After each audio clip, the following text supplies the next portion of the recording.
Ayan guys, good morning guys. Mga kapangyaw.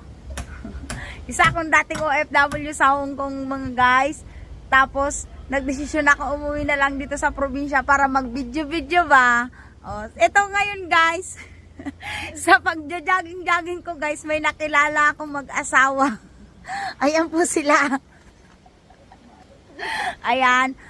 At ito guys, ang na-discover ko guys, kung paano sila namumuhay dito guys sa barangay namin guys, sa baba. Kung hindi ko guys pasyalan guys, hindi ko malalaman yung sitwasyon nitong taga-kababayan natin, kabarangay natin. Kalunos-lunos mo guys ang nangyari sa kanila. Actually guys, nagpapagawa sila ng bahay-bahay kubo na simento. Hindi pa natapos. At sa kagandahang palad andito sila guys natutulog dahil wala na silang inaalaga ang baboy.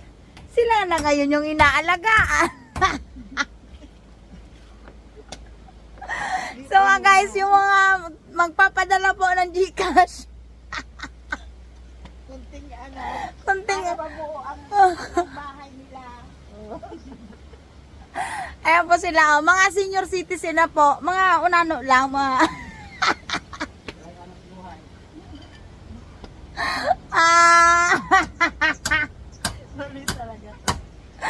ayan lang guys ang ma-share namin guys. Good morning.